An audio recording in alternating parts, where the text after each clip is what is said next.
daily soccer podcast with the Global Sports Podcast Network. Hello, you are listening to the Daily Liverpool podcast on the Global Sports Podcast Network. My name is Louie, Easton, and trying to join me at the moment is Adarsh. He's having some connection issues, so you may hear him at certain points and you may see him at certain points. Right now I can see, and let's see if I can hear him. Adarsh, how are you doing, mate? Yeah, I'm doing well, Louis. Thanks. I know we've had an absolute nightmare getting this recording set up, but hopefully we can talk about what's been an unbelievable performance from Liverpool today. It's the old cliche, 68th time lucky. So we're talking about the match that we've just seen this evening. We're doing an immediate post-match reaction to, sub-immediate post-match reaction to, due to our efforts, of Liverpool heading to the Deutsche Bank Park and winning 5-1 in Frankfurt. First word that comes to my head, Dash, is finally. 4 straight losses, and then we go into a European competition as prestigious as the Champions League and win 5-1 against Frankfurt. I wouldn't have predicted this before the match. Yeah, no, I don't think so. I think most of us Liverpool fans wanted a win. Wasn't expecting a 5-1, but very grateful. And I think, like we like I said before, and probably one of our other recordings that you probably won't be able to hear, but I think the way Frankfurt set up just played right into Liverpool's hands, and you kind of need an opponent like that who's going to give you opportunities and get that confidence back up. And Liverpool, took full advantage of that. Yeah, and it was good, but it still worries me for the Premier League because in so many of the Premier League fixtures we've seen this season, Liverpool has struggled against a low block. Frankfurt were not playing a low block. They were coming out, they were trying to attack, and, with a little bit of organised chaos, which is what Slots loves, it's what Klopp loved as well. It kind of just gave us the perfect opportunity to strike. And it was a bit messy at times, but, I'm not complaining. 5-1, I'd bite your hand off for that. And it was it was a weird starting 11 that we saw as well, because we were sort of trying to figure out the formation. All of these apps such as ThoughtMob and SofaScore give you a sort of predicted lineup with the information of the players that they have. But, Wurtz on the right wing, we saw at points. We never could have predicted that. I thought Soboslai would head to right back, Frimpong would be on the right, and I don't know what would have happened with the right wing with ISAC and Ekotike. We knew Gakpo would play on the left because, where else is he going to play under Arne's slot? But, the feeling was we want Chiesa, and we didn't get Chiesa. Salah's been dropped twice, and, someone who can play on the right wing, and we've seen play on the right wing plenty of times for different managers, is Chiesa. Why do you think he doesn't start Chiesa this time? I can't think of a reason myself. Yeah, I don't understand it. I think when you saw Salah coming out of the team, you're thinking surely that's Chiesa's opportunity to start, but actually Wurtz kind of played. I feel like, I don't know, maybe it's my interpretation. It kind of felt like a 4-4-2 with Wurtz on the right, Gakpo on the left, Jones and Soboslai in midfield, and then Ekotike and Isak basically up front. Maybe Slot's trying to experiment with different formations. I do think there is a bit of the pressure to get Wurtz into the team and Isak into the team and Ekotike. Hence why Chiesa's not getting his chances. But he got a full 45 minutes under his belt as well. And I think he's going to get more games, and I think he will start games soon. Just really hope he does, because I think he's going to be a special player for us, I know, and he already has been. Adarsh, you are struggling a bit on my side. You're looking fine now, but you were frozen for a bit, so I'm just going to keep on talking until your connection resets, and I'll invite you back in to talk. Unfortunately, the GSPN in-person recording studios are closed at this time of night, so we won't be able to access them. But the starting 11 was a weird one. One that I was really excited to see from Frankfurt's side, and who did actually go on to have a pretty decent game, getting an assist, is Mario Goetze, who I have not actually seen play since he was balling out in Germany for a bit. He went to Bayern and he didn't really have things work out for him when he was there. But last time I remember vividly watching him was the 2014 World Cup final when he scored the winner against Argentina, youngest player on the pitch, and to actually take part in that final, which was incredible. And, well, he's one of those players that I just wish had a better career. But the game got off to a bit of a unfortunate start with Jeremy Frimpong coming back after struggling to get back into the team after his earlier injury, coming off after 20 minutes for Connor Bradley. And, I don't think he did too much wrong before things turned sour for him in that match. But, it's a difficult one for Frimpong, because we've seen Bradley, whenever he's been involved, has just really, really struggled to stay composed.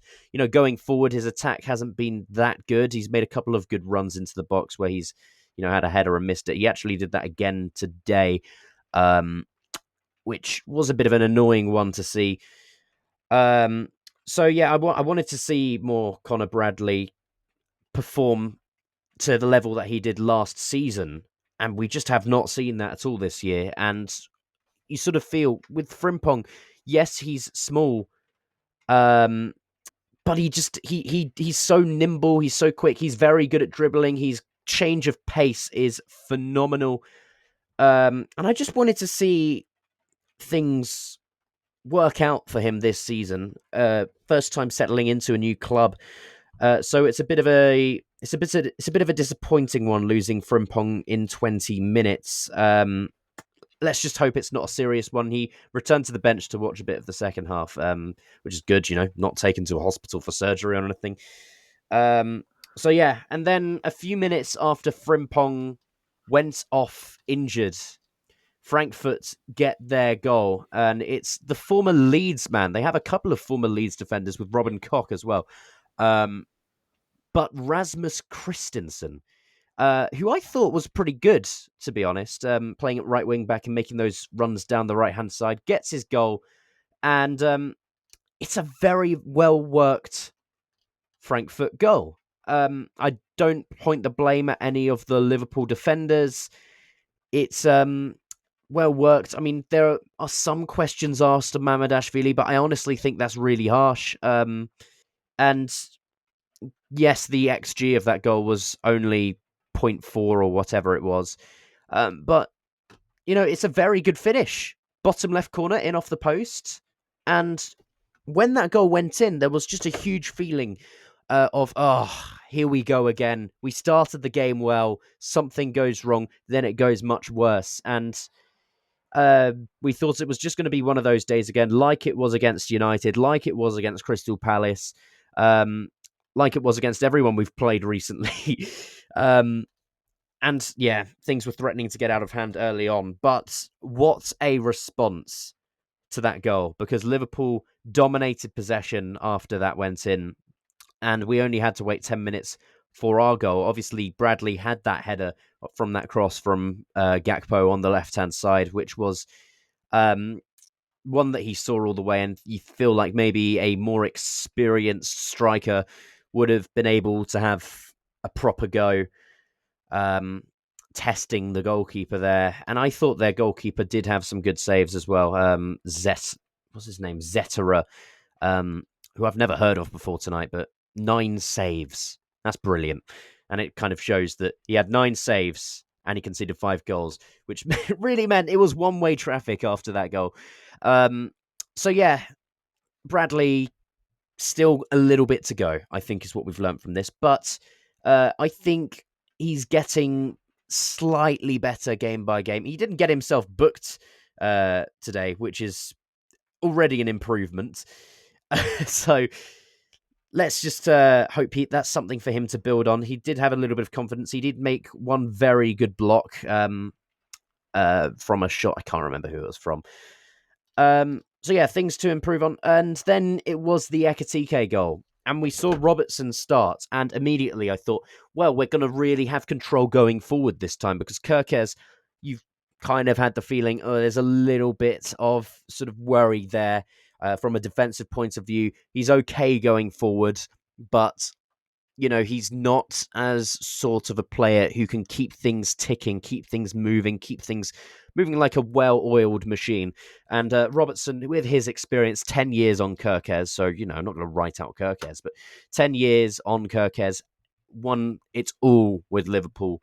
And captain Scotland. That's a leader. That's someone that I would want to see week in, week out.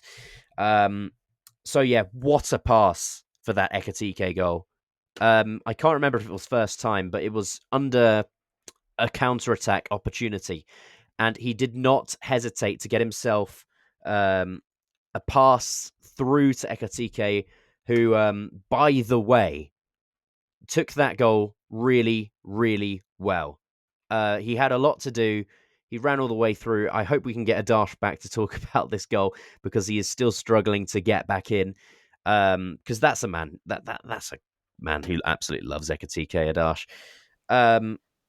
Yeah, had a lot to do and did it very well. And obviously, the muted celebration, we all expected it. And I remember when this match was announced, Frankfurt were talking about having Ekotike back. And, they were quite respectful to him when he was subbed off at the end as well. We had Adarsh for a second then, and he just lags out again. But yeah, no, very pleased that he got that goal. And if Adarsh does manage to get back in, we'll get him to talk about the goal. But, there we go. Adarsh, are you here? Yes, there we You're go. struggling to get back in. I was stalling so much on my Ekotike point there, that hoping that you'd be able to get back in. Yeah, the power of Ekotike has brought you back. Talk to me about that Ekotike goal. I already mentioned the pass to Robertson. He had a lot to do there, didn't he? Yeah, I think it was brilliant how he it was within 3 touches, it was in the back of the net. I mean, the first touch away from the defender, the second touch across the defender, and then the third one in the back of the net. And that is Ekotike in a nutshell. He is so clinical. He knows what he's going to do. I just love the confidence that he has in front of goal. He doesn't need a second chance. He'll bury it first time. And I think it could easily have been a different game if he doesn't score that. If he doesn't, get around the defender. Even if he doesn't score that, I think the defender might take him out if because of the way he cuts across. So he's just did everything right in that moment. And I mean, the start he's had to his Liverpool career is just unbelievable. It's brilliant. And absolutely brilliant. And I was surprised at how fast he is. I did not realize how quick he is. Obviously, in comparison to ISAC, ISAC's rapid, but he barely touched the ball. Ekotike, it's sort of, as far as I can remember, it's the only chance he had. And it was clinical. And that's what we were looking for when we were looking to replace Darwin Nunez as well, because I think Nunez lacks a bit of composure there. I mean, he would have, I don't really know if you remember that. Was it against USG or someone like that where he hit the post after taking it around the goalkeeper and then it was tapped in by Gravenberch. Yeah, that was I mean, it was a huge forgettable one. Yeah, without disrespecting Nunez too much because we do love Darwin Nunez. And then a little bit after that, we had 2 more goals before half-time. 4 minutes after Ekotike's goal, it was Van Dijk. And then 5 minutes after Van Dijk's goal, it was Konate. So we went from 1-0 down to 3-1 up very, very quickly. I was really impressed by the response. And, Gakpo's corners, I always knew he was a good crosser. And I always knew he was good with a dead ball as well. We saw his penalty against Crystal Palace in the Community Shield final. But his corners looked really good. They were obviously when we weren't fouling their opposition for literally no reason. And it was an absolute bullet of a header from Van Dijk as well. Yeah, I mean, that's what you expect from your captain at set pieces. I mean, he's already got 2 goals in the Champions League this season from set pieces. He's crazy. And I think it's a captain's goal in terms of getting us ahead in that match. He's so lethal from corners, and Konate as well getting the third. I mean, we've got 2, incredible centre backs who are great in the air. I want to see more of that from Konate in particular, but I know Van Dijk is always going to be a threat from set pieces. But it was just good to see us scoring corners as well. I've kind of been a bit disappointed at kind of the opportunities that we haven't created as much from corners. But it was good to see Gakpo's delivery. Yeah, it was brilliant. And Soboslai's delivery has always been brilliant. So glad we can get those 2 goals and really get some comfort in the game. Absolute bullet of header from Konate, by the way, as well. We'll talk about the second half in just a moment, but first, it's time for you to hear from our sponsors. Your body is unique. And Global Sports Podcast Network has partnered with Bioniq, the world's most personalised supplements. Bioniq provide 100% tailor-made supplements designed to deliver precisely what your body needs at exactly the right levels to optimise your health. No guessing. So click the link in the show notes. Use the code GSPN2025 for 40% off your first month's subscription. Bioniq. Don't settle for off-the-shelf solutions made for just anybody. Get what's right for you right now. Your body is unique. That's the wrong one, and it's replaying the Bioniq advert, which means that we are going to segue very quickly away from that calamitous end to the ad break. Technical issues are very much the subject of today's episode. So, going into the second half then. Firstly, there was a substitution during the break. We touched on Chiesa a little bit already, but unfortunately, it came with an ISAC injury. I thought it was a tactical substitution at the time, but it looks like Slot has announced that it was a groin injury. And also, just breaking as we are talking, Frimpong has had a bit more of a setback than I was hoping. He's going to be out for a few weeks, and it's a new injury, so it's not good at all. It's really not good. So I mean, the ISAC one doesn't look that bad because Slot described it as discomfort.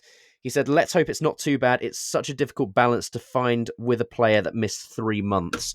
I mean, so yeah, we expected it, putting a strain on it. And, he was disappointed with doing those shuttle runs at halftime against, I think it was Atletico. But, things can go very wrong very quickly. We saw how much that happened with Michael Owen back in the day. And Andy Carroll with his time at Liverpool as well. And it's just one of the things that comes with football. But that does mean, on the plus side, we get to see more of this fan favourite in Federico Chiesa. So we'll talk a bit about the position that he played, because I think it kind of looked like he was playing up front next to Ekotike, and he was very advanced. He wasn't coming back much. He was sort of on the last man. And, I mean, that's not Chiesa's best position at all, is it, Adarsh? It's sort of something you'd expect in the 90th minute. Yeah, I think he's much better on those wings where he can take on a player, beat a man, put on a ball across the box, like I did for Gakpo on Sunday. But I think, that left-hand side, right-hand side would suit him best. But I think the plus, like you mentioned, Louie, is Chiesa getting 45 minutes, a whole second half, which, I mean, we're talking as if it's a massive win. It is for someone like Chiesa, who, let's not forget, like, he's had such bad luck with injuries. And just to get him back to that level that he was at that Euro he's gonna be a crucial player for us this season. I have no doubt about it. He's gonna get important goals. He's gonna contribute. He's been probably one of our best players this season. And I was just really happy that he got 45 minutes. And hopefully we can see him start a few games in the near future. I saw a stat before the starting lineup was announced earlier that Chiesa is. Before this match, I don't know what it is now because he played a full 45 minutes without a direct contribution to goal that I can recall. But he was averaging a goal or an assist every 34 minutes before this match. I mean, those are insane numbers. You can call it luck, you can call it whatever you want, but I mean, we're multiple games into this season now. That it's crazy to me that he wasn't being started before this. I mean, the only time I think he started all season was, correct me if I'm wrong, but it was the Southampton game. Yeah, no, it was. So he deserves so much more. And, Slot is stubborn. I mean, what he did to Harvey Elliott as well last season, not starting him at all season in the Premier League, was insane. And, there are a couple of examples that I can think of where he hasn't been given players any faith. One of those is Andy Robertson before tonight. I hope he gives him some more faith because of that assist in the first half. And immediately after Chiesa came on, he does this bicycle kick. I mean, it wasn't the cleanest bicycle kick. One of his legs was still on the ground, but it was an overhead kick of sorts. And it just about goes wide. But it's kind of like a Nunez energy where you don't expect him to do incredible things all the time. But he will anyway, because he's Federico Chiesa and everyone absolutely loves him. Moving on then, into the 66th minute, and the first goal of the two in the second half comes from a Florian Wurtz assist, and kind of like a tap in. I described it as, it was a tap in from Cody Gakpo on his left foot after a lovely sort of bit of transitional play through the middle, and we're starting to see the brilliance of Florian Wurtz now, especially since 4 minutes later he sets up a Soboslai screamer from outside the box, driven nice and low into the bottom left corner. Are we really going to start seeing this regularly from Florian Wurtz? Because if we are in for a treat this year, and for many more years. I think this was a big moment today for Florian Wurtz. I think getting those 2 assists, he just... I don't know about you, Louie, but when he got that first assist, his whole energy changed. I felt like he was already playing really well in the game. He was already playing really well, but I just felt like he had a big, huge weight off his shoulders, and he just felt like he could play with freedom. Yeah, and he did a little... After he got the 2 assists, he was on the edge of the box one point and did a really nice bit of skill, just to get the ball away from the defender. That I don't think... I wasn't seeing that Florian Wurtz a few weeks ago. His footwork is incredible. His footwork is ridiculous. He's got so much potential. I think we don't even know how well. Like, the sky's the limit for Florian Wurtz, and I think just so happy that he could get those 2 assists. He should have got a goal, which I know we'll come on to a lot later on, because certain Mo Salah should have squared it to him. But no, Florian Wurtz, I'm really happy that he got his 2 assists. And look, one of them was like a simple pass to Soboslai to absolutely smash it into the bottom corner. But the first one to get it on the turn, play it across to Gakpo, I think is brilliant. It looks easier to just... it's easy. It's hard. It's easier to miss that pass and not play it, but perfect way of pass and simple finish for Gakpo. And I think, this could be the start of Florian Wurtz. I was going to say that finish didn't look as... I know it looked easy, but I think that's just because Gakpo made it look easy. It's on his left foot, and it's coming to him with pace across the box. And he's also got a goalkeeper less than 2 feet away from him. So I think it was a quite good finish from Gakpo, very clinical. And by the way, Florian Wurtz, 22 years old he is. Imagine what he's going to be like in 5 years when he's 27 and he's been at Liverpool and he's won the Premier League and the Champions League. My God. This man is going to be special. Shortly after that, triple substitution came in the second half. We'll go through each of them individually. Firstly, McAllister, he's not been great recently. He didn't change the game very much when he came on. He had a few nice touches. Is he a worry, Adarsh? I think he is a worry, but I'm kind of looking at this as a bit of a positive, because I thought Curtis Jones' performance today was really good, and I don't know about that. As in really good in terms of I think he did do well in terms of in our midfield. Look, Frankfurt made it easy for us today. I think I want to see more from Curtis Jones, but he has an opportunity to show us more if McAllister isn't up to speed, up to scratch. So I think it's an opportunity for Curtis Jones if he wants to take it, and he's had a lot of opportunities in his Liverpool career. If McAllister's not playing well, but it's only a matter of time until McAllister picks up his form. I think he's going to come back to it. I just think that first half from Curtis Jones was absolutely horrendous. He did have on giving the ball away, he did give the ball away a few times, but... Yeah, there was one that was a very good goal-scoring opportunity for them as well, when he was under a little bit of pressure, but the ball was coming down in front of him with his back to a defender, and the ball just goes to a Frankfurt forward. And there was also another one where he basically did the most beautiful through ball to a Frankfurt winger, and it was a very good opportunity. But I do think Sorry, go on. Sorry. I think his defending wasn't very good as well, because he was out of position for the Frankfurt counter-attack where he basically ran into Soboslai. And there was another one where he was kind of covering at left back and he showed them the inside and they went and had a go and it was far But post. And I think yeah. from a defensive point of view, like Frankfurt had a couple of opportunities. I think for Jones, I think he didn't have it wasn't a show-stopping performance, but he kind of did play a decent level, and I think Soboslai in midfield absolutely outshone him. In the second half, I'll give you that. In the second half, he was much improved. I think Soboslai though, we've got to talk about him. He's been incredible this season. I think probably one of Liverpool's standout players. I mean, the goal is ridiculous, but even I think he's been our best player this season. Dominic Soboslai, excellent. His level that he's shown in multiple different positions has been incredible. He it's like he's getting better every single time I watch him play, and I hate using the word aura.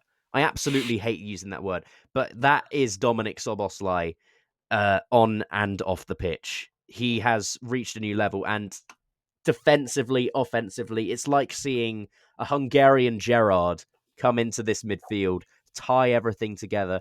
And honestly, can you imagine what this season would be like if we didn't have Dominic Soboslai? I hate to think think about it, because he has been almost like a glue for this team. He makes everyone improve around him. And he just has this effect on a match where he can just put a team on his shoulders and carry us forward. And I really look forward to seeing what he can do for us and continue to do for us this season, assuming he doesn't get injured. I want to play him every match, but I don't at the same time. So we've spoken about McAllister. Joe Gomez is someone that I've really wanted to see more of. And Konate did have a good performance today. He got his goal, and I think, that cemented his space in the squad. Now he's not going to get dropped for Gomez anymore. But there are times this season where I would have liked to have seen Gomez a lot more. I spoke about this one-on-one in a podcast with Michael Lake, but he got his minutes today, and solid 15-minute performance from Joe Gomez. Didn't have too much. There was one opportunity that they had where, again, I can't remember who it was. I don't know Frankfurt's squad, but someone cut inside and he showed them the goal, and they managed to get a shot away. It was a very bad shot, luckily. But Gomez has always been one of those players that can be turned in the box, and he can be wrong-footed quite easily, and he can't get his... I mean, even in training, you see the inside training videos on Liverpool's YouTube channel. He just doesn't cover the inside very well when he gets cut inside. So, yeah, there are some worries there. And to be honest, if Konate was at this level for us every single week, it wouldn't be a problem, Adarsh. Yeah, no, I don't think so. I think... I think with Gomez, it's important that he gets minutes. I think, especially if Konate's injury record isn't great, you need your third. You need Gomez to be ready. Match fit. Yeah, I mean, I know that Gomez isn't good either. But I think, I don't know if Slot will think this, because obviously Soboslai has moved to right back at some points this season. But with Frimpong's injury, if he is looking to rotate, you could see maybe Gomez there. I know he probably features as a centre back more often than not, but yeah, maybe it's an opportunity for him to get some more game time. Hopefully this season. We would see Gomez there a lot more if we were winning a lot more towards the end of the game. He's kind of like Endo, one of those players you bring on just to see a game out. And Gomez is that player at right back. He's quick enough to cover ground, but he doesn't offer enough going forward for me. Yeah, I don't think Bradley, from what I've watched of Bradley, I don't think he lasts the full 90 a lot of the time. So yeah, you might be right. Maybe he does come on for that's true. 15, 20 minutes. But yeah, glad to see Joe Gomez getting on off the bench. And finally, Mo Salah. Talk to me, Adarsh. What have we seen there? I think we've seen someone because it's not often you see Salah come on for the last 15 minutes of a match either. Yeah, no, I think you've seen someone he's seen 5 different people put the ball in the back of the net, and he's thought, I need to put the ball in the back of the net as well. I think he had 3 or 4 shots in the game. None of them were good shots. Maybe and the one that you could say was a decent shot, he should have squared it. And not should have. Not could have. Should have. Sorry, he should have squared it to Wurtz. Wurtz should have been on the score sheet. I think if Wurtz gets a goal, it's a massive confidence. I think he already will have a big confidence boost. But just to get your first goal for Liverpool in the Champions League is massive. And I think, Salah should have passed it. And I think he's just a frustrated figure at the moment. He needs to, I think it's good that he had come off the bench today. Because I think the other scoring will just motivate him. I think we will get that Salah back, but at the moment he's just going through a rough patch. Do you think, and this isn't me stating what I think it is. This is me asking if this is what it is. Do you think with Wurtz it's a confidence boost if he scores, but with Salah it's an ego boost if he scores? Oh, no, 100%. I agree with that. Or do you think Salah could do with some more confidence at the moment? No, I think actually you're right. I think Salah could do with some confidence. I think he whenever Salah's had a bad that's not the way to go about it, though. Yeah. And I was going to say, this is what I was going to say. Whenever Salah's had a bad patch, he usually fights his way through it and he gets his goal eventually, and then he kicks on. And I think that's what he's trying to do. I just think in that specific situation, you've got to think about the team. You've got to put your ego to the side and play Wurtz in it. And I think if you're getting someone off the mark in a Liverpool shirt who's had quite a tough time since joining the club, I think you need to square that ball. You simple as. And hopefully from this performance, I think Wurtz will kick on. He's got 2 assists, but I just thought that goal for Wurtz today would have just, we would have been talking about it like non-stop. And think Salah should do better in that situation. Absolutely, he should do better. And all I can say is thank God we were 5-1 up. And 100%. Because he does have that tunnel vision, and he does have that tendency to try and go for glory when and make stupid decisions like that, like he did against Chelsea. And imagine if he passed to Mane more back in the day. Can you imagine? Like, yes, Salah exceptional. He will go down in records as being one of the great goal scorers. Probably the best goal scorer of his generation in the Premier League. But, Mane was equally as good, in my opinion. That man had it all, but he wasn't as selfish as Salah. So he didn't get the plaudits that Salah's gotten. Salah's always going to be like this. And if we are going to bring in Antoine Semenyo to replace him, it would be a bit of a change, I think, with having a right-footed right winger when Salah eventually does leave. So we'll see what happens there. Lastly, we've won 5-1 this time round. We've got Brentford coming up this weekend on a Saturday 8 p.m. kickoff, which means I can't watch it now because I'm doing something else on my Saturday night.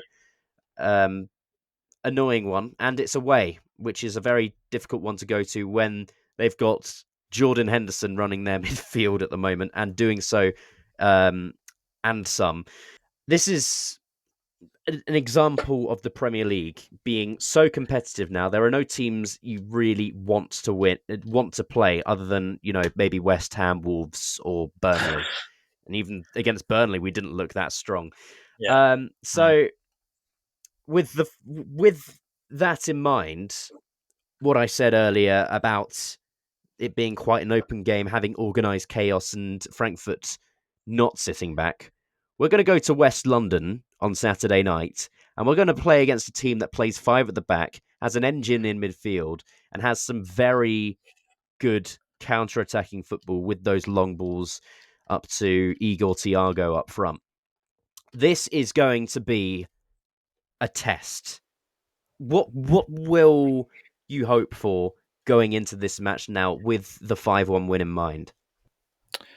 That's a good question.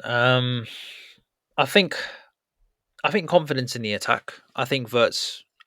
I would like to see Wurtz start this game. I think he just needs a bit of rhythm, and I think it'll be good to see him linking up with Ekotike. I think Gakpo.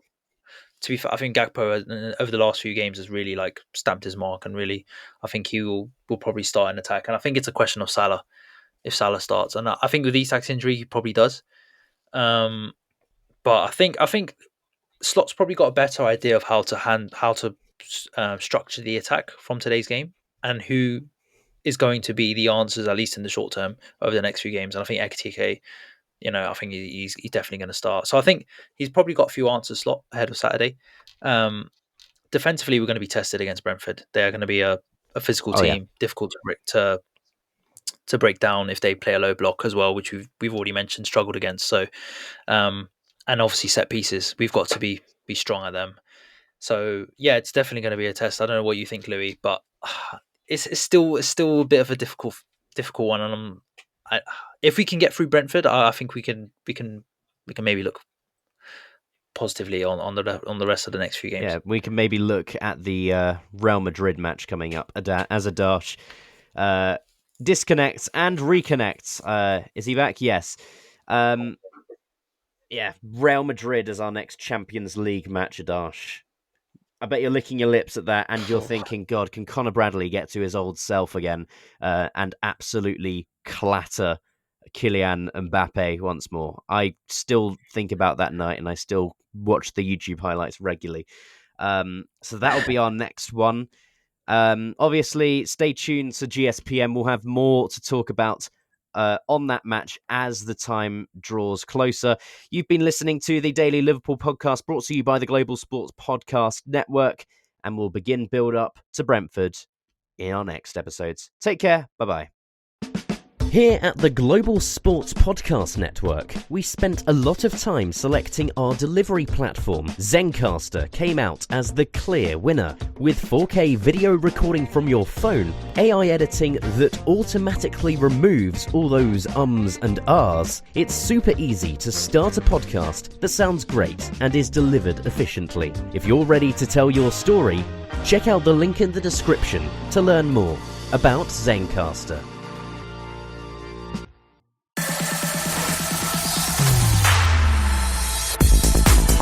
Your daily soccer podcast with the Global Sports Podcast Network.